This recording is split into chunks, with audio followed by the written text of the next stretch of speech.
I'm immediately regretting wearing this shirt. So, there she is, ladies and gentlemen. So I'm not too shy to admit that I've always been a bit of a star fucker. And for those of you who don't know, that doesn't mean I actually have sex with famous people.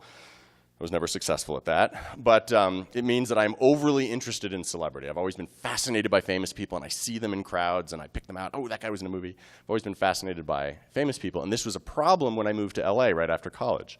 And don't boo about that, because I got smart eventually and moved to Boulder. But I lived in LA for 15 years, and it's really hard to live in LA when you're really fascinated by famous people because they're everywhere.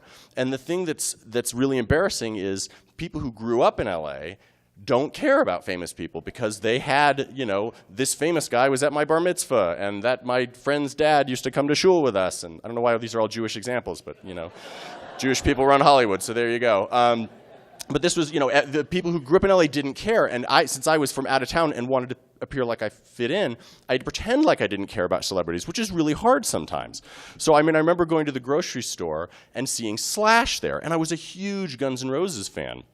And Slash was doing the most slashy thing he could possibly be doing, which is he was buying a bottle of vodka, a plastic gallon bottle of vodka. And he wasn't dressed in civilian clothes. He was as slashy as he possibly could be. At first I thought it was someone like in a Slash Halloween costume, because he had the leather vest and no shirt and all the chains and the tight jeans and the bandana hanging out of his pocket. He did not have the hat on, But other than that, he was as slashy as he possibly could be. And I was a huge fan, and I'm trying to pretend like I don't care.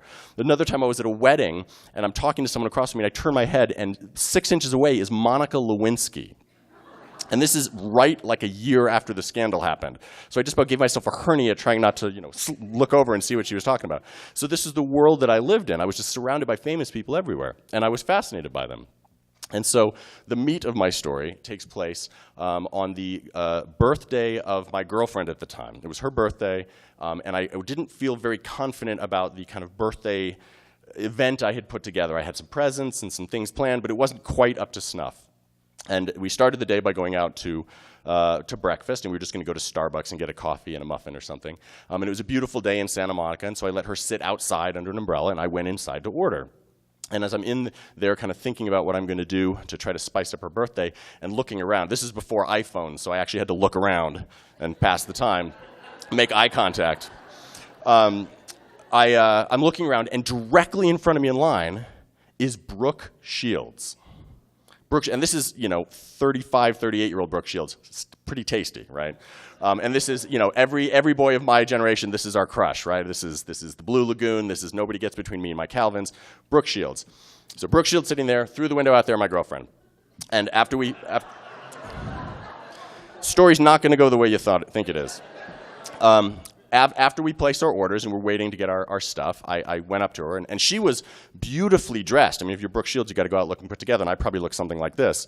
And she was beautifully put together, and I was very, kind of shy and embarrassed, and I went up to her and I said, "Excuse me, Ms. Shields, that's my girlfriend sitting out there right on the other side of that window, and it's her birthday.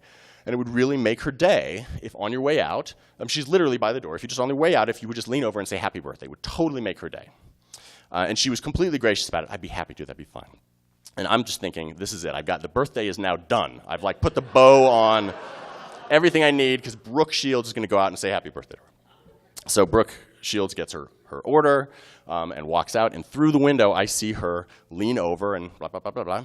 And my girlfriend looks up, "Oh, very smiley. Oh, that's so great, thanks." And off Brooke Shields goes. And I pick up the coffee and the latte or whatever it was, and I walk out, and very proud of myself, very sure, because of this great thing I've just done. And I say to my girlfriend, "So, how was that?" And she said, "Some nice lady just wished me a happy birthday."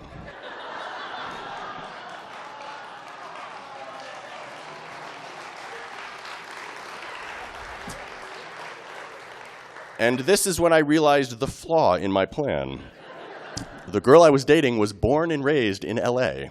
And she was not a star fucker and could not give a teeny tiny little crap. So I did say to her, "Are you aware of the fact that that was Brooke Shields?" And she looked at Brooke's receding back and said, "Oh, yeah, it was. So which of these is my latte? Is it this one or that?" And that was the beginning of her birthday. It did end up better than that, but that was my aborted attempt to bring a little stardom into her day.